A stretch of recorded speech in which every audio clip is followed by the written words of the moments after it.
Welcome to another episode of Opinion. Opinion is a program where we talk to you about opinions. Whether you accept it or not is a call you make and is a decision you make. Okay. Now, let's talk about Khalistan. Let's talk about this surge in the pro-Khalistan activism that's happening in Punjab.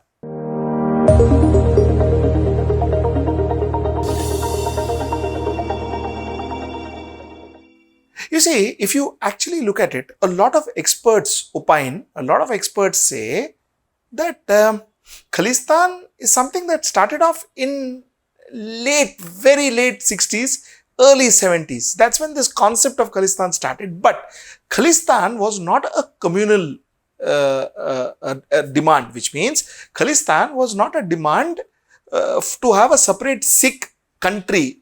It was not a demand for that. The concept of Khalistan came about because a lot of Sikh leaders at that point in time felt that, there was injustice done to them because they felt that their water was taken away and given to Rajasthan. They felt that, they felt that Chandigarh, which was supposed to be Punjabi speaking land in Punjab, was shared with Haryana.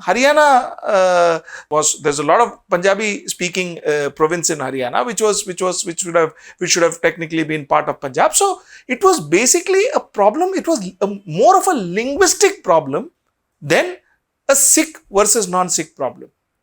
This is how it started. But of course, it was predominantly aired by Sikhs in India.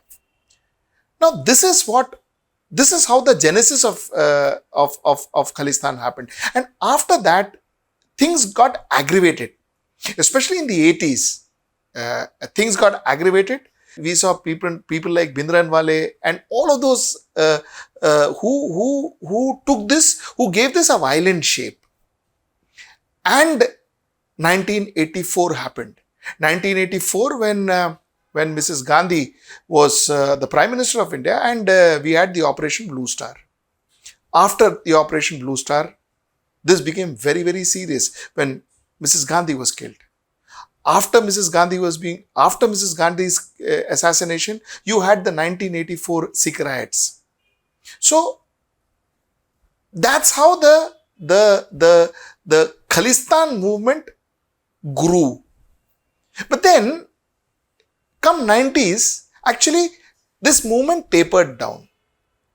There were stray cases, there were stray organizations, there were stray bodies in parts of India, parts of Canada, parts of UK and all that. All that happened, but predominantly, the situations tapered down. Lately, we have seen, in fact, in the last 11 months, we have seen a lot of activities, a surge in pro-Khalistan activity in the country, especially in Punjab. Just on Thursday, there was an armed clash between, in fact, not an armed clash, but there were armed pro-Khalistan activists who clashed with the police in Punjab. Yesterday, Lovepreet Singh, who was again a pro-Khalistan activist, was very close to Amritpal Singh, was released from jail yesterday. So a lot of activity, pro-Khalistan activity happening lately. Now, people say that it is thanks to AAP. Because AAP was seen as somebody, AAP and Arvind Kejriwal was seen as somebody who was a pro-Khalistan sympathizer. In fact, there were allegations made by his own people, his former colleagues, that, he had links with Khalistan and pro-Khalistan. He was a pro-Khalistan sympathizer and all of that. All this happened. So yeah, everybody linked the dot and they said, look, AAP aaya and pro-Khalistan activities started increasing. Now the question is that entirely true? And the answer is no, it is not entirely true.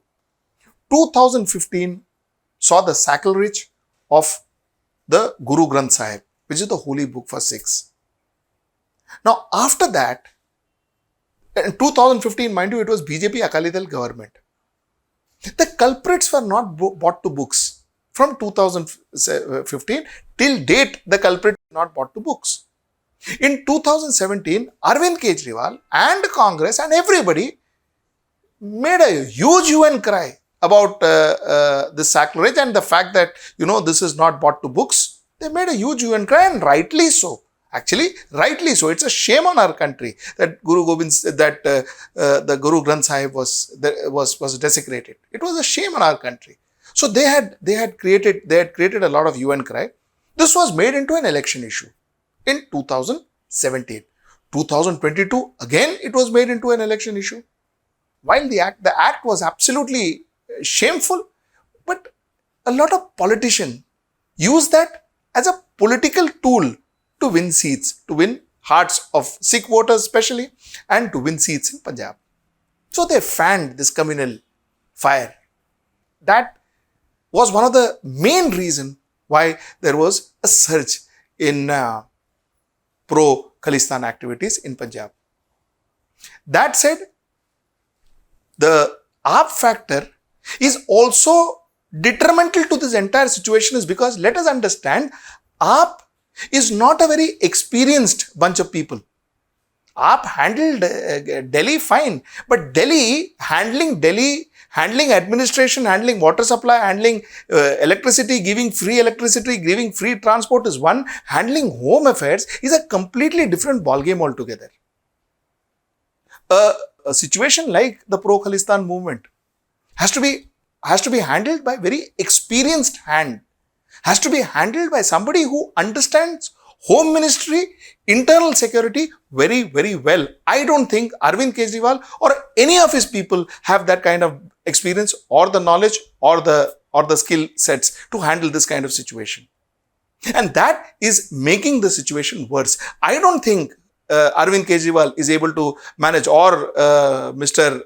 Bhagwant Singh Mann, who is the Chief Minister of Punjab, is understanding the situation, A, and B, therefore managing it well. I don't think Bhagwant Singh Mann or Arvind Kejriwal has the understanding of managing home ministry and therefore managing it well. And that is why we see that people are caught, people are sent, there are armed activists walking into police stations, confronting the police, clashing with the police, and nothing being done about it. Amritpal Singh, this man who came from Dubai, who seems to be, who claims to be a friend of deceased singer Deep Sidhu, who now heads this organization called Waris Punjab De. This man, in the last couple of months, have become the poster boy of Khalistan. And he seems to be growing in popularity, and the government and the home ministry seems to be doing nothing about it. So the point I wanted to make is, while I don't think we can entirely put the blame of the surge in Khalistan, pro-Khalistan activity onto AAP and say that it's all AAP's mistake, that may not be fair. But the fact remains that AAP is not able to handle it is also the truth. AAP is not able to handle it until such time that you don't have somebody really matured, somebody really experienced heading the AAP government in Punjab, and especially the home ministry in Punjab. This may grow. And if this grows, this is definitely going to have serious ramifications on Punjab in particular and India as in general. That's what I wanted to speak to you tonight. Have a great Sunday. Until I see you next time on the next opinion, that is next Sunday at 9 p.m. Namaskar.